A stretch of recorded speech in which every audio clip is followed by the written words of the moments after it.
Hi everybody, welcome back to the channel. Today we're going to be taking a look at the Jada Toys Street Fighter 2 Wave 2 Kin.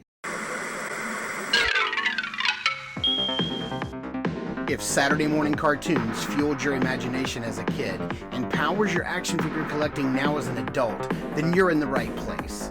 Thanks for stopping by and welcome to Saturday Morning Toy Collector. And if you like my content, please consider subscribing.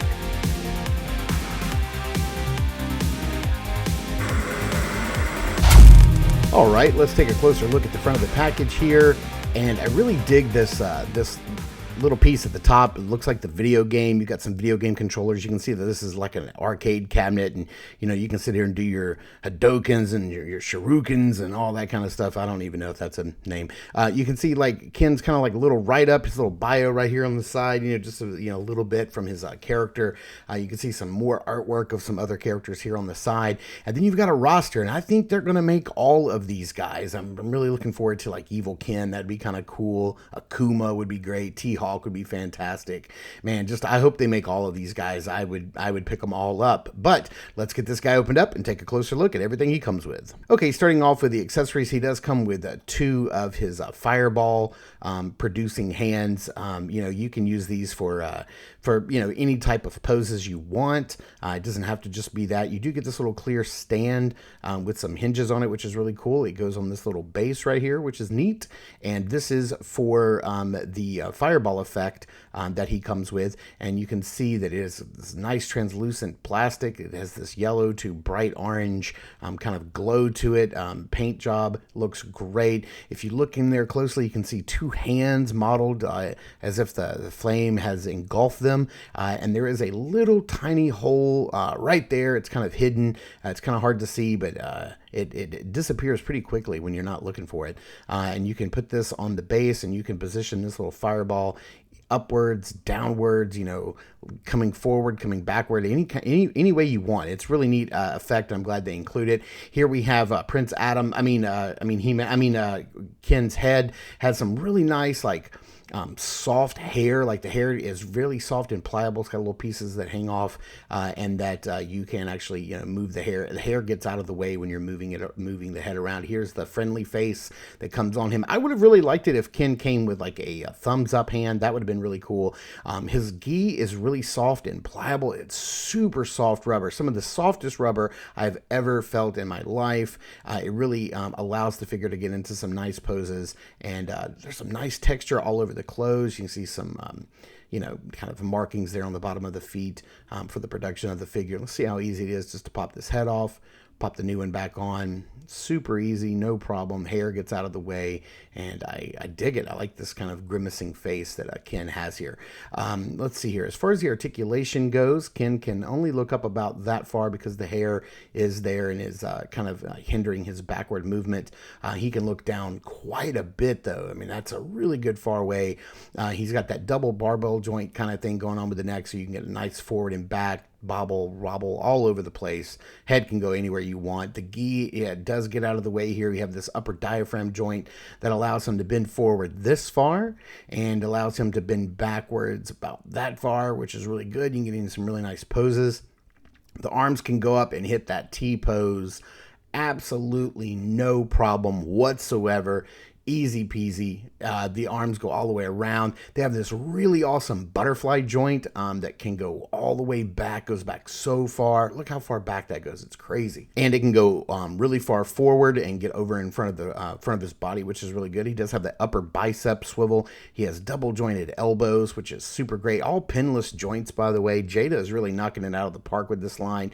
The wrists are on a rotation, and they have a hinge. They have a swivel and a hinge right there, and they pop out really easy. Not much of a mushroom head on those pegs. You can rotate the figure at the waist. There's a nice little audible click in there, which is really kind of cool. You can see how the legs are articulated here. They do go forward all the way. I mean, they kick really, really far forward, which is nice. As big and bulky as these legs are, they really get a nice range of motion. They go all the way out to the side. They go back really far, which is great to see. You've got some upper thigh swivel. double jointed knees. Can't quite kick his own butt, but it does get back pretty far, which is really nice. And then we have a rotation, a hinge, and a forward-facing pin down there for rocking action on the feet. So a nice articulation in the feet, very, very well. Let's pop this hand out and put another hand on here and just see what we can do here. Probably a couple of quick little poses before we get into to some stuff here. Yeah, this just works out really well. Let's go ahead and get the other one in. And let's see, with those nice butterfly joints, you can really kind of get him in that, that little pose where he produces the fireball. You can also use these hands for any other type of, kung fu, karate poses, jeet kune, taekwondo, whatever his specialty is. Sorry, I don't know my my forms and my specialties when it comes to these characters. I just know which ones I like. I've always liked Ken better than Ryu. That's just my personal preference. But let's tilt the camera down just a little bit here and get that fireball flame effect going. And like if he's standing up, producing it, you can fully articulate the stand upwards to have it up a little bit higher. But if you want to have him sort of like leaning forward, in a pose like this, he's a little bit lower to the ground, you can see if we can get him standing up here. We're probably going to need to put this guy on a base here. Let's get this rotated around a little bit. But yeah, if you want to like have him, sort of crouched down a little bit and producing the flame effect that way, you can rock this backwards a little bit, have it coming down a little bit lower. Really glad that the flame effect is on a articulated stand, so you can kind of pose it and move it around as you see fit. I think that looks pretty nice. Let's get this out of the way here. And let's just do a couple of other little quick poses and see what we can get him into. Yeah, I'm really digging the poses we can get this guy in. Before we get into some size comparisons, let's just mess around with this guy a little bit and see get him in that uppercut punch that he does when he comes up off the ground. Let's do like a flying kick pose. Oh yeah, man, this guy is fantastic. Oh man, I just love it. They're such a great value too. I mean, they're only like $22, in stores, $24, something like that. I was able to find this guy at Target, just walked right in and there he was on the shelf. I was very surprised because I never found the first two, Ryu and Fei Long. I did find Chun-Li in stores, but let's do some size comparisons here and get him sized up with some other characters, just in case you guys don't have Jada Toys and you don't know how well they like their size and scale. Here he is next to Ryu from the same line, looking really good. Here he is next to Chun-Li.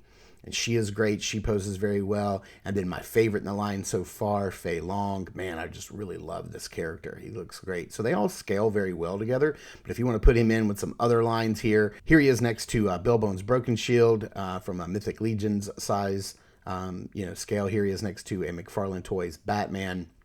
He's definitely closer to that 5-inch scale and less of a 6-inch scale, but you can put him in with your 6-inch action figures. Here he is next to another Red Ninja from the Power Rangers. Here he is next to Ken Masters from the Masters of the Universe. Ken Masters of the Universe, Adam, looking really cool. Here he is next to Luke Skywalker from the Star Wars Black Series. So here he is next to a Outback from G.I. Joe Classified Series. And then let's see here. Let's get this guy into some backgrounds and into some poses and see how he poses up. Man, I got to tell you, I really love this line. They are a great value. They look good. They pose good. They play good. They have a lot of nice like shelf presence. You get them in some nice poses. Man, I got to tell you, when I first got this guy, I like to take a figure with me in the afternoons when I pick my son up from school, because I sit there and wait for about 15 or 20 minutes for him to come out. So I have time to like just kind of play around and pose him. And I have had so much fun posing Fei Long, Ryu, Chun-Li, and I can't wait to see somehow some of the bigger, bulkier characters like E Honda or T-Hawk or Sagat or M. Bison, who's coming out soon, or Balrog, like how they're going to pose. I can't wait. I'd love to get like Cammy's coming soon. Oh, I can't wait. There's going to be so many that I'm just like super excited for. I'm kind of all in for this line, and I'm not the hugest Street Fighter fan. I love the games. They are fun, but I don't really collect Street Fighter stuff. But this line from Jada Toys is like, it's too good. It's a great value. They look good, they pose good, and they're a lot of fun. So pick one up if you see them. Thank you guys so much for tuning in and watching. I super appreciate it. Please continue to check us out over at Instagram at Saturday Morning Toy Collector. I am your Saturday Morning Toy Collector. I'm your host, Mark, and I will see you in the toy aisles.